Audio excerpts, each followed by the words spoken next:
Halo semuanya, nama saya Rayhan Alim Abdussalam dengan NIM H5401241079. Kali ini kita akan membahas tentang regresi linear sederhana dan bagaimana cara menguji hipotesisnya. Yang pertama kita bahas itu konsep dasar terlebih dahulu. Regresi linear sederhana digunakan untuk mengetahui hubungan antara satu variabel bebas atau X dengan satu variabel terikat atau Y. Misalnya kita ingin tahu bagaimana pendidikan mempengaruhi pendapatan.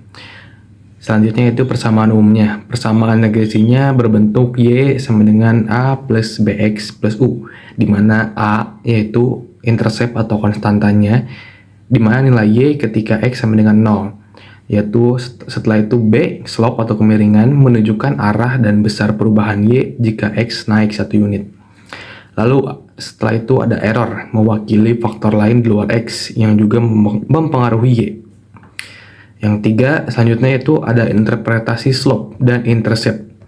Kalau B bernilai positif, artinya hubungan X dan Y searah. X naik, Y ikut naik. Kalau B negatif, artinya hubungan berlawanan. X naik, Y turun. Sedangkan A seringkali lebih bersifat teoritis, karena menggambarkan nilai Y saat X sama dengan 0. Lalu ada goodness of fit, R kuadrat. Kemudian ada ukuran yang disebut koefisien determinasi atau R kuadrat. Nilainya berkisar antara 0 sampai 1.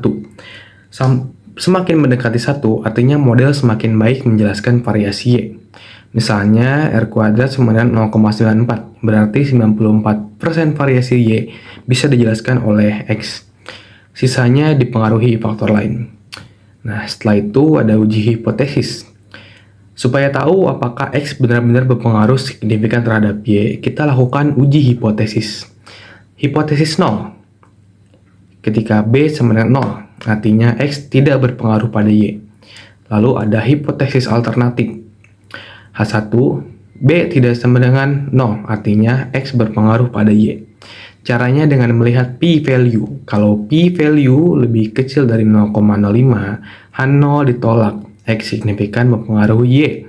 Kalau p-value lebih dari sama dengan 0,05, H0 tidak ditolak, dan X tidak signifikan.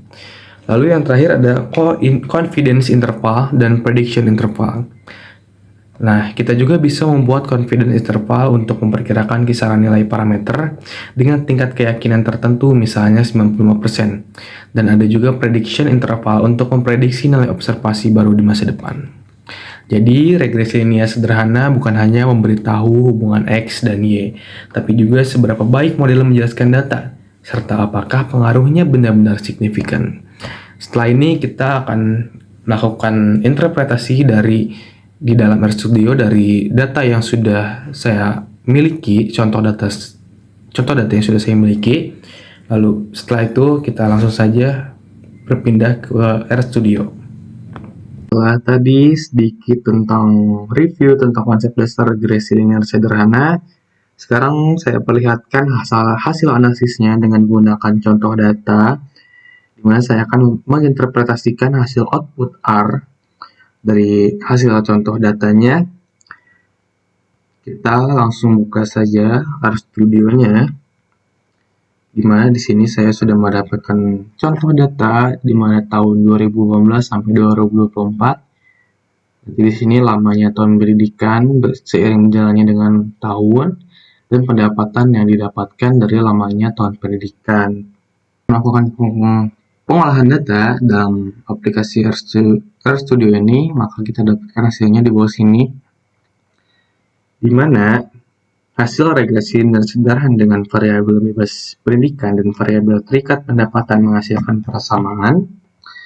Pendapatan sama dengan 7,911549 ditambah 0,7474653 dikali pendidikan. Artinya, jika pendidikan 0 tahun, maka pendapatan diprediksi sebesar 7,91 juta rupiah. Setiap tambahan 1 tahun pendidikan, pendapatan rata-rata naik sekitar 0,48 juta rupiah. Kita lihat hasil uji hipotesis. P-value Untuk koefisien pendidikan ada di 6,6 dikali 10 pangkat min 6. Jauh lebih kecil dari 0,05. Ini artinya pendidikan berpengaruh signifikan terhadap pendapatan. Intercept juga signifikan, tapi lebih bersifat teoritis karena kondisi 0 tahun jarang benar-benar terjadi di dunia nyata. Goodness of fit R squared and adjusted R squared, koefisien determinasi R squared di 0,9871 atau 98,71%. Ini berarti hampir seluruh variasi pendapatan dapat dijelaskan oleh variasi pendidikan. Dan adjusted R squared di 0,9845 yang menunjukkan model tetap kuat meskipun disesuaikan dengan jumlah observasi. Angka ini tergolong sangat tinggi dalam penelitian sosial ekonomi. R squared tinggi ini jarang ditemui. Biasanya R squared berkisar 0,3 sampai 0,7. Jadi bisa jadi data ini disimulasikan atau sampel sangat kecil sehingga hasilnya tampak sempurna. Lalu ada uji F stimulan. Dan nilai F statistik. Nilai F statistik di 382,3 dengan p-value 6,41 kali 10 pangkat min 6. Hasil ini konsisten secara keseluruhan. Variabel pendidikan berpengaruh signifikan terhadap pendapatan. Intercept 7,91 juta pada pendidikan 0 tahun secara statistik valid, tapi secara logika mungkin tidak realistis. Biasanya orang dengan pendidikan 0 tahun cenderung berpendapatan jauh lebih rendah. Jadi interpretasi ini sebaiknya dianggap hasil model matematis, bukan kondisi nyata. R squared sangat tinggi di 98,71%. Dalam data sosial ekonomi jarang ada hubungan dua variabel tunggal yang bisa menjelaskan hampir seluruh variasi data. Ini bisa menandakan jumlah observasi sangat sedikit. Lalu data terlalu rapi atau simetris, kemungkinan data contoh atau simulasi, dan di mana memang data ini memang contoh atau simulasi, bukan data real atau lapangan, dan bukan data di dunia nyata.